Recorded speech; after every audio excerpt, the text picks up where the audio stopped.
Sir से जानते हैं कि जो इनकी सॉफ्टवेयर कंपनी है, सर क्या नाम है उसका? डेक्सबैट्स इन्फोटेक प्राइवेट लिमिटेड। और ये डेक्सबैट इन्फोटेक प्राइवेट लिमिटेड किन किन कंपनियों के लिए विदेश में अपनी सेवाएं देते हैं, किन किन कंपनियों के लिए सॉफ्टवेयर बनाते हैं, हम जानते हैं। सर आप बताइए प्लीज। कुछ तो मैं डिस्क्लोज नहीं कर पाऊंगा एनडीए के ठीक वजह है से, लेकिन हाँ कुछ कंपनियों के नाम मैं बता देता हूँ। एक है चार्जूम, जो अभी अकाउंटिंग पैकेज के लिए हम बना रहे हैं प्रोडक्ट, जो कि रिसेंटली 0 से स्टार्ट किया था और आज उस प्रोडक्ट की वैल्यूएशन $15 मिलियन पहुंच गई है। अच्छा।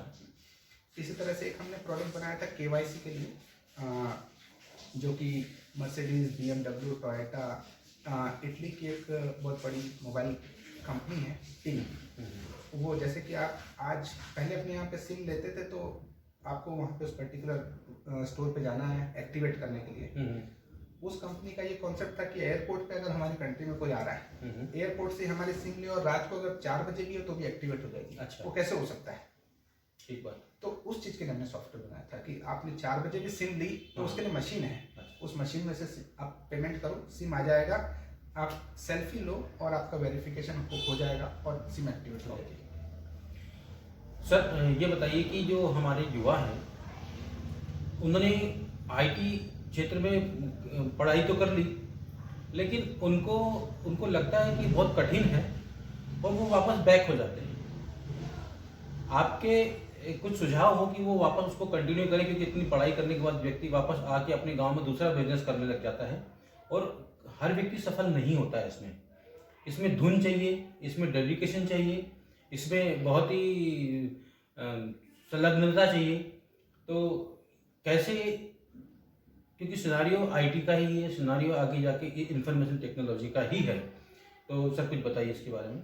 बिल्कुल, बहुत अच्छा क्वेश्चन है ये और ज़्यादातर होता है। अभी रिसेंटली एक मेरे परिचित हैं, अपने कनेक्ट्स में ही हैं, वो भी इसी दुविधा में थे, आज अपने साथ काम कर रहे हैं कंपनी में।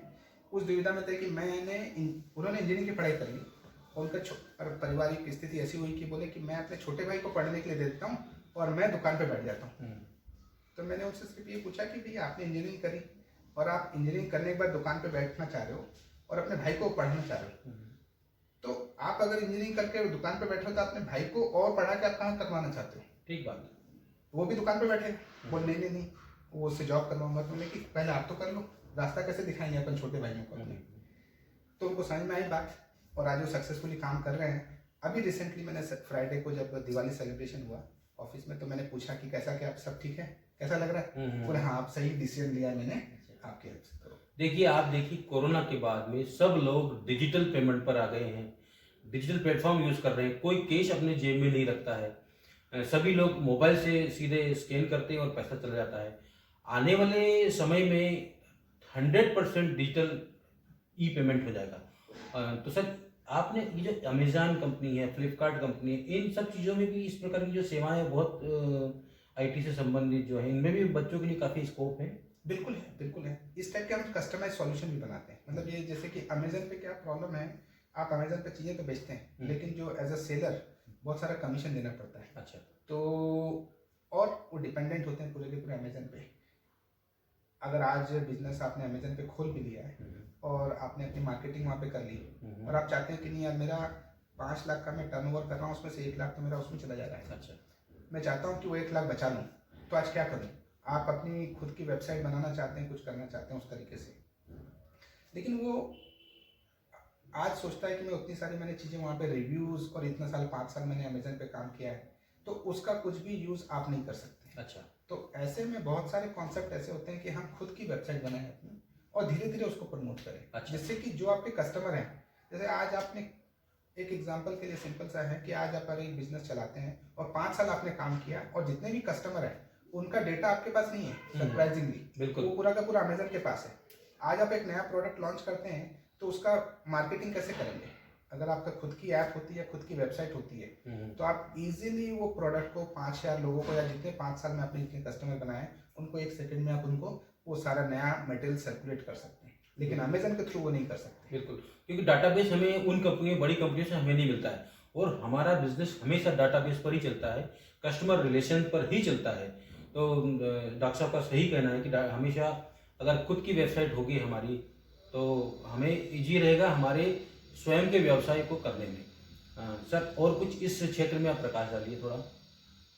लेकिन एकदम से ना कर लें कि किसी ने बोला कि 2000 में वेबसाइट बना देंगे, 2500 में, तो उसमें मत जाइए। अच्छा। इस तरह की बहुत सारी चीज़ें हैं अभी मार्केट में कि 2000 में वेबसाइट बना देंगे, 5000 में बना देंगे, उसमें क्वालिटी नहीं होती और वो चीज़ आपके पूरे पैसे वेस्टेज हो जाएंगे एक तरह से देखें।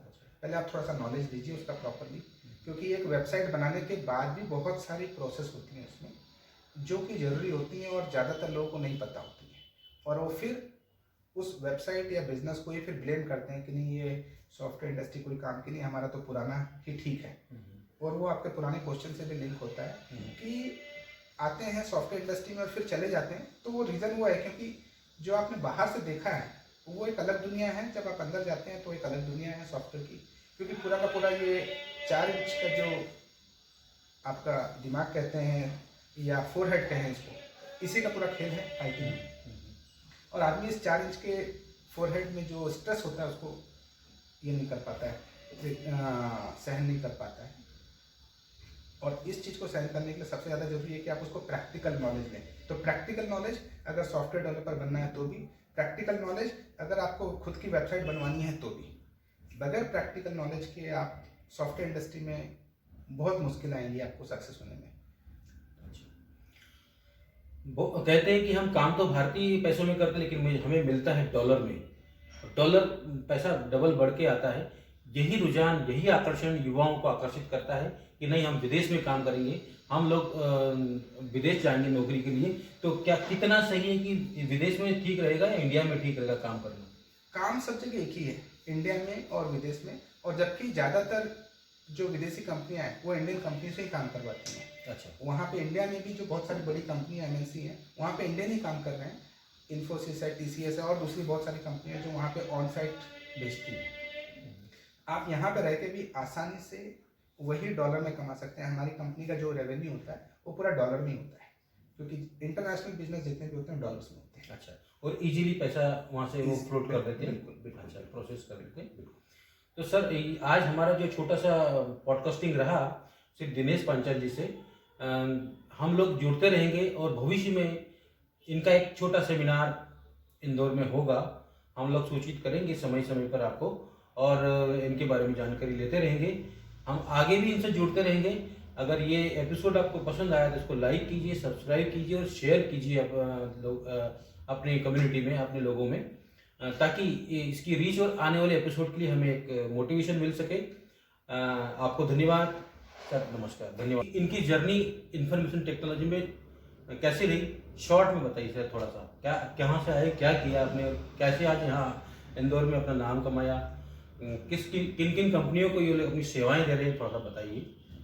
हमने जीरो ये पहले मैं आईटी में था लेकिन मैं कॉलेज में था। अब कॉलेज से फिर मैं सॉफ्टवेयर इंडस्ट्री में आया डेवलपमेंट के लिए, और वहाँ पे मैंने एक प्राइवेट कंपनी छोटी सी है इंदौर की, वो ज्वाइन करी। मैंने 10 साल वहाँ पे काम किया उसी कंपनी में, और वहाँ के कल्चर से मैंने सीखा और कहीं ना कहीं दिमाग में आ गया था कि अब अगर कंपनी चेंज नहीं करना है, अगर करना है तो खुद का करना है। क्योंकि अगर मैं किसी भी कंपनी में जाके काम करूँगा तो काम तो वही करना है, सिर्फ ये डिफरेंस होने वाला है कि सैलरी का, अदरवाइज कोई डिफरेंस नहीं होने वाला। और मैं चाहता था कि कुछ वर्क कल्चर में डिफरेंस लाऊं।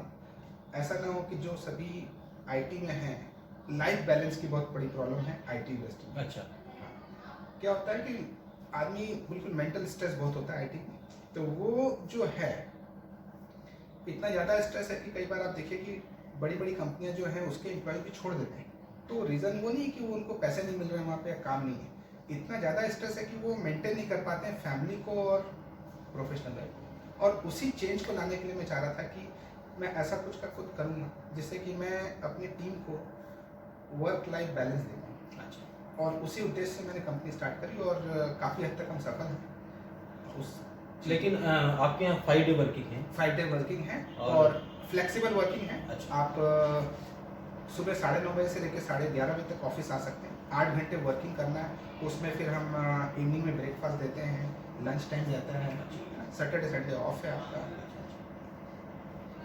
और आप जो काम करते हैं वो किन किन कंपनियों को अपनी सेवाएं देते हैं?